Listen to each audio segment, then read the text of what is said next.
pagi anak-anak. Pagi luar biasa. Apakah semua hari ini hadir? Hadir. Ya. Adapun tema yang kita laksanakan pada kesempatan ini yaitu Yesus dipersembahkan di Bait Allah.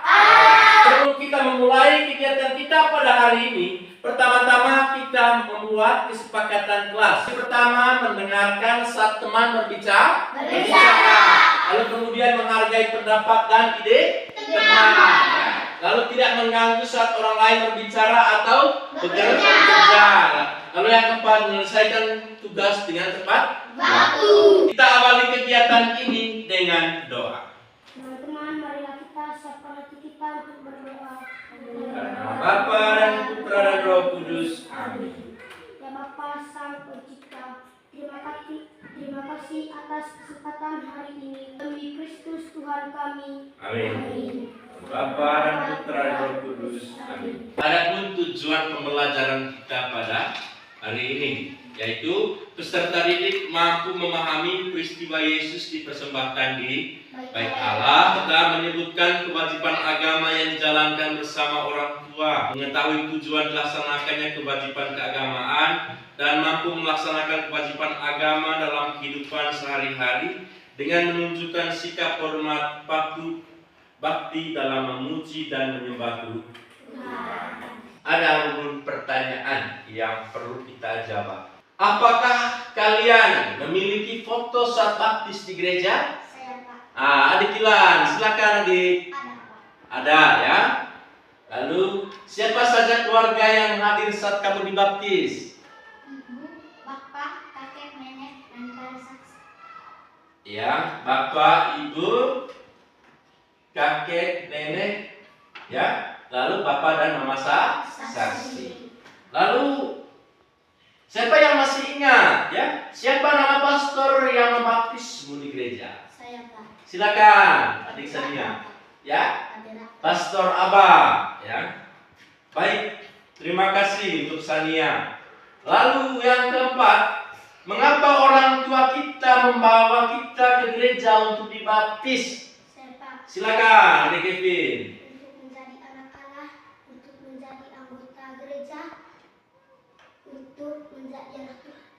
Ya, supaya dilindungi Tuhan, menjadi anak Allah, dan menjadi anggota gereja ya. Tepuk tangan buat kita semua. Adik-adik yang saya cintai, berkat Tuhan untuk sampah baik. Karena kita dibaptis pada saat kita bayi ya. Ada yang sudah usia remaja, ada yang sudah dewasa. Baik, pada umumnya kita dibaptis pada saat sedang bayi. Ya. Anak yang baru lahir adalah anugerah Tuhan ya. Tuhan ingin agar orang tua memberikan anaknya dengan baik ya, dan membesarkannya ya, supaya kelak menjadi manusia yang berbakti kepada Tuhan dan menyayangi sesama ya. Agar dapat merawat anaknya dengan baik, orang tua membutuhkan pertolongan Tuhan ya. Itulah sebabnya mereka membawa anak-anaknya ke gereja untuk dibaptis ya. Dengan dibaptis, anak-anak menerima berkat dan perlindungan dari Tuhan. Berkat Tuhan untuk membuat anak dapat tumbuh dan berkembang dengan baik. Kita amati gambar pembaptisan bayi yang ada ini. Lihat baik-baik dari gambar yang ada. Sudah? Dari gambar yang tadi ada beberapa pertanyaan penuntun ya. Pertama, apa yang dituangkan di kepala bayi? Saya Pak. Silakan Fit. Air pembaptis. Ya, air baptis ya, air baptis. Kemudian yang kedua, apa sajakah yang imam berikan kepada bayi yang dibaptis? Saya Pak. Silakan. Lilin dan kain putih. Lilin dan kain putih ya. Lalu yang ketiga, apa manfaat pembaptisan bagi sang bayi? Saya Pak. Silakan Ilan. Supaya menjadi anak Allah dan dapat berkat dari Tuhan. Supaya menjadi anak Allah dan dapat berkat dari Tuhan ya. Lalu yang berikut, yang keempat, apa saja kewajibanmu sebagai anak yang telah dibaptis? Saya Pak. Silakan. Mengikuti misa pada hari Minggu dan doa rosarium. Mengikuti doa-doa kita di dalam gereja Katolik. Katolik maupun doa-doa rosari. Gambar-gambar yang kita amati bersama, kemudian jawaban-jawaban kita atas gambar itu. Pertama-tama kita pahami bahwa pembaptisan itu bermaksud untuk pembersihan dari dosa asal. Itu yang pertama. Dalam gereja Katolik, setiap manusia dilahirkan dengan dosa asal, yaitu dosa yang diwariskan dari Adam dan Hawa. Pembaptisan bayi dianggap sebagai cara untuk membersihkan bayi dari dosa asal ini dan memulai hidup baru dalam hubungan yang bersih dengan Tuhan. Lalu yang ketiga, masuk dalam komunitas gereja. Pembaptisan bayi juga menandai masuknya anak dalam komunitas gereja Katolik.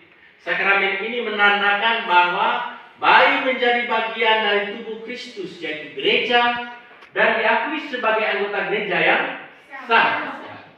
Lalu yang ketiga, penerimaan Roh Kudus. Melalui pembaptisan, bayi menerima anugerah Roh Kudus yang memberikan kekuatan spiritual dan bimbingan dalam hidup iman. Ini juga menandakan awal dari perjalanan spiritual anak tersebut dalam iman Katolik. Baik anak-anak, kita akan mendengarkan bacaan kitab suci dari Injil Lukas, ya, bab 2 ayat 41 sampai dengan 52. Tiap-tiap tahun orang tua Yesus pergi ke Yerusalem pada hari raya Paskah. Ketika Yesus telah berumur 12 tahun, pergilah mereka ke Yerusalem seperti yang lazim pada hari raya itu. Sehabis hari perayaan itu, ketika mereka berjalan pulang, tinggallah Yesus di Yerusalem tanpa diketahui orang tuanya. Karena mereka menyangka bahwa Ia ada di antara orang-orang seperjalanan mereka, berjalanlah mereka sehari perjalanan jauhnya, lalu mencari Dia di antara kaum keluarga dan kenalan mereka. Karena mereka tidak menemukan Dia, kembalilah mereka ke Yerusalem sambil terus mencari Dia. Sesudah 3 hari mereka menemukan Dia dalam bait Allah.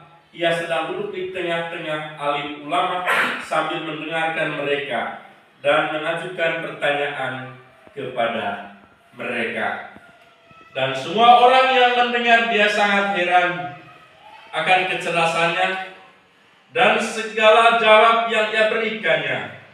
Dan ketika orang tuanya melihat Dia, tercenganglah mereka. Lalu kata ibunya kepadanya, "Nak, mengapakah engkau berbuat demikian terhadap kami? Bapamu dan aku dengan cemas mencari engkau." Jawabnya kepada mereka, "Mengapa kamu mencari aku? Tidakkah kamu tahu bahwa aku harus berada dalam rumah Bapakku?" Tetapi mereka tidak mengerti apa yang dikatakannya kepada mereka. Lalu Ia pulang bersama mereka ke Nazaret, dan Ia tetap hidup dalam asuhan mereka. Dan ibunya menyimpan semua perkara itu di dalam hatinya. Dan Yesus semakin bertambah besar dan bertambah hikmatnya dan besarnya, dan makin dikasihi oleh Allah dan manusia. Demikianlah sabda Tuhan. Adik-adik yang saya kasihi, setelah kita mendengarkan bersama bacaan dari kitab suci dari Injil Lukas, kita dituntun untuk beberapa pertanyaan. Ya, dari bacaan itu kita menjawabnya di dalam lembar gereja. Baik, silakan mengerjakan pertanyaan-pertanyaan yang ada. Ya, satu kertas untuk 2 orang. Kamu 4 orang.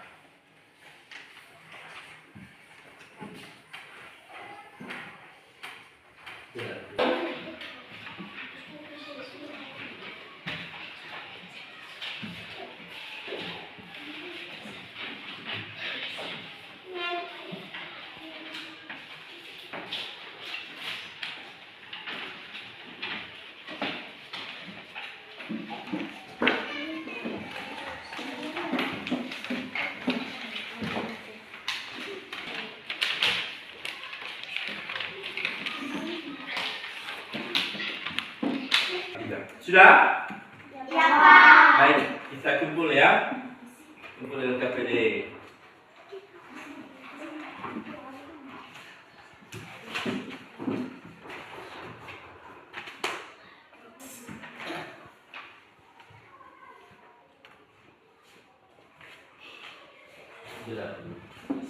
Adik-adik, setelah kita mengerjakan lembar kerja ini, saya menyampaikan peneguhan berkaitan dengan kitab suci yang baru saja kita dengar di dalam pembelajaran ini.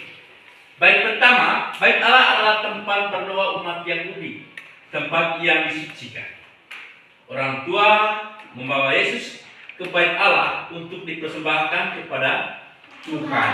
Ya, mereka taat melaksanakan kewajiban agama. Lalu yang kedua, sama seperti keluarga Yesus, orang tua kita pun melaksanakan kewajiban agama kita. Misalnya membawa bayi mereka ke gereja untuk dibaptis. Pada hari Minggu, mereka diajak ke gereja ya, untuk berdoa. Yang ketiga, lakukanlah kewajiban-kewajiban agamamu bersama keluargamu dengan gembira dan penuh syukur. Lalu yang berikut, makna Yesus dipersembahkan di bait Allah. Di bait Allah, ya. Pertama, pemenuhan hukum Taurat.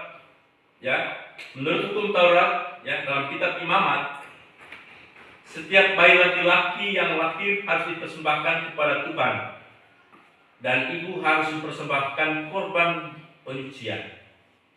Dengan persembahan Yesus di bait Allah, Maria dan Yusuf menunjukkan kepatuhan.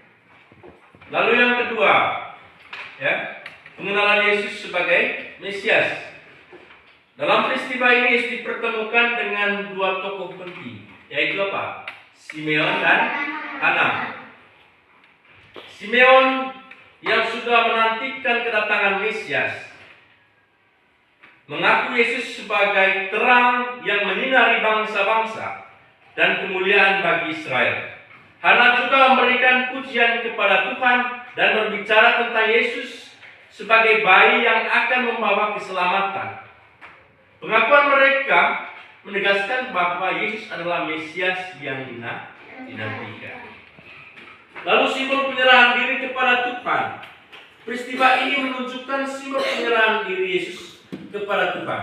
Dengan persembahan Yesus di bait Allah, Maria dan Yusuf, Yesus kepada Tuhan, ya, mengakui bahwa Yesus adalah milik Tuhan dan memiliki misi ilahi yang besar. Ini juga mencerminkan kerendahan hati dan ketaatan mereka kepada kehendak Tuhan.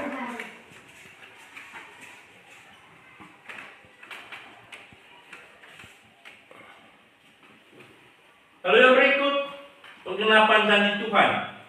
Simeon yang dipenuhi Roh Kudus mengatakan bahwa tidak akan mati sebelum melihat Kristus dan melihat Yesus sebagai bayi yang memenuhi janji Tuhan. Ini menunjukkan bahwa Yesus adalah penggenapan dari janji Tuhan kepada umatnya.